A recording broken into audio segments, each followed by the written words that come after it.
Hello everyone. आज हम class 10th का chapter number 4 carbon and its compound carbon एवं उसके यौगिक एमसीक्यू देख रहे हैं।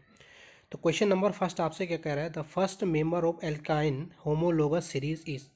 तो आपको पहले होमोलोगस सीरीज का पता होना चाहिए। होमोलोगस सीरीज किसको बोलते हैं? होमोलोगस सीरीज होता है आपका जिसमें CH2 यूनिट का डिफरेंस हो। इट मीन्स कि आपका 14U मॉलिक्यूलर मास का डिफरेंस हो। ठीक है, तो आपको एल्काइन में होमोलोगस सीरीज बतानी है। मिथाइन में होगी, इथाइन में या ब्यूटाइन में। तो मैं आपको सीधे इसका करेक्ट आंसर बताता हूँ, इथाइन में होगी। ठीक है, जो first member of alkyne homologous series होगा, एल्काइन का आपको फॉर्मूला पता है CnH2n-2। तो इसलिए आप यहाँ पर चेक कर सकते हैं, इथाइन यहाँ पर राइट आंसर हो जाएगा। Question number 2, vinegar is.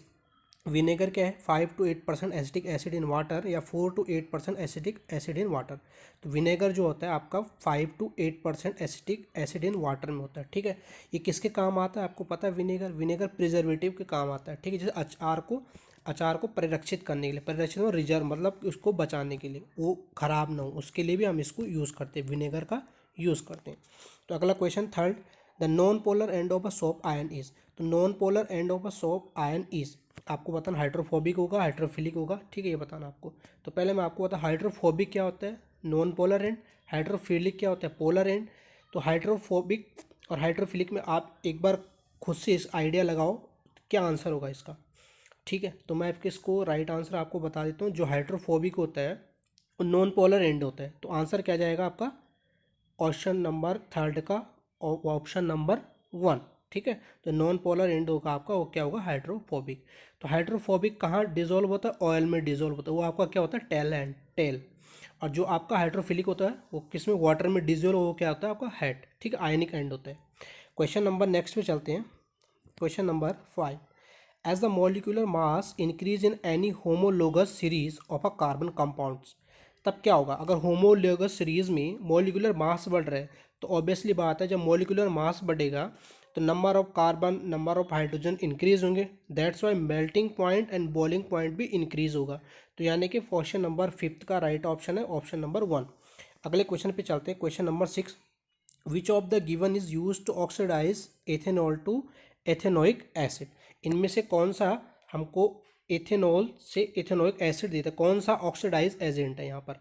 तो आपको पता है ऑक्सीडाइज एजेंट क्या होता है? जो ऑक्सीजन को ऐड करवा दे। तो ऑक्सीडाइजिंग एजेंट क्या होता है आपका?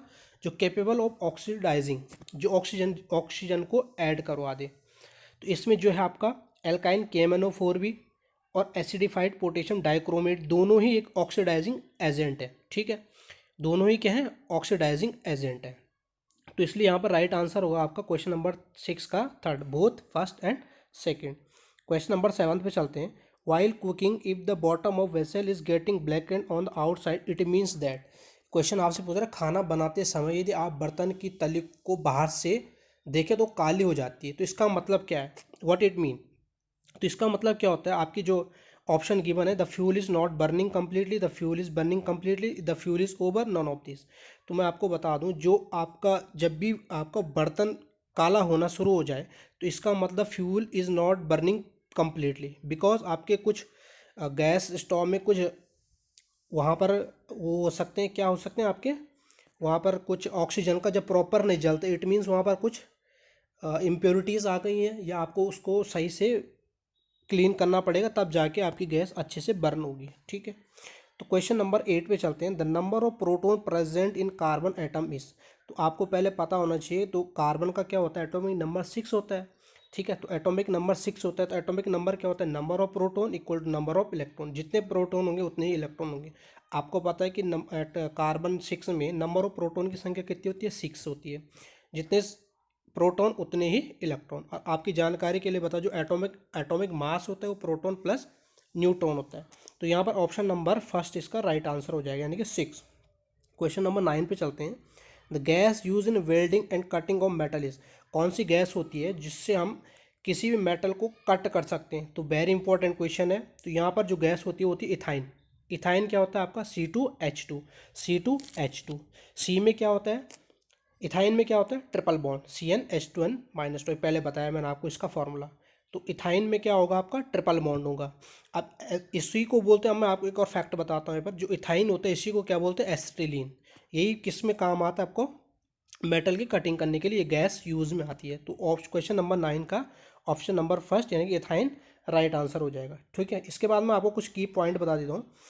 Earth's crust has only 0.02% carbon in the form of minerals.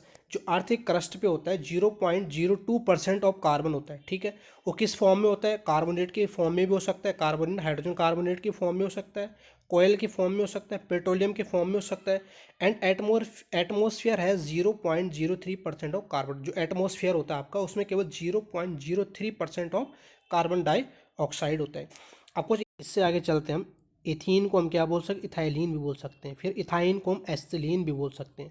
फिर मेथेनॉल को हम मिथाइल अल्कोहल भी बोलते हैं। ठीक है, तो मिथेनॉल IUPAC नेम हो गया और मिथाइल अल्कोहल आपका जनरल नेम हो गया। ठीक है, अब इसी टाइप से हम सॉल्ट पे चलते हैं आगे। सोडियम साल्ट सॉल्ट जो होता है आपका, sodium salt of long hydrocarbon chain होता है। ठीक है, ये कहाँ से बनता है, सैफोनिफिकेशन ऑफ एस्टर का बनता है। ठीक है, ester react in the presence of an acid और base give back the alcohol and carboxylic acid.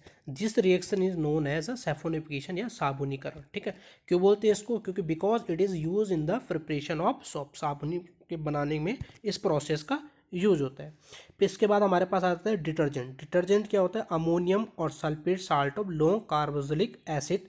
ठीक है, और डिटर्जेंट क्या होता है आपका, effective in both hard and soft water में। आपका जो सॉप होता है साबुन तो केवल सॉफ्ट वाटर में ही यूज़ होता है। ठीक है, सॉफ्ट वाटर में वर्क ज़्यादा करता है, लेकिन जो डिटर्जेंट होता है आपका दोनों में यूज़ होता है, हार्ड में भी और सॉफ्ट वाटर में भी। ठीक है, इस टाइप से मैं आपको यहाँ पर एक कार्बन के आप रूप दे रखे हैं, एलोट्रॉप्स ऑफ कार्बन के दे रखे हैं, इनको याद कर लेना आप। ठीक है, इसके बाद मैंने एक क्वेश्चन यहाँ पे स्पीक किया था, क्वेश्चन नंबर 4, उसका आपको कमेंट सेक्शन में उसका आंसर देना। ठीक है, क्वेश्चन ये था, soap are formed by saponification of. I think मैंने आपको इसका आंसर दे ही दिया है, तो आप इसको कमेंट बॉक्स में इसका राइट आंसर बता दें कौन सा ऑप्शन सही है। तो चलिए इस वीडियो में इतना ही। This is Pankaj signing of.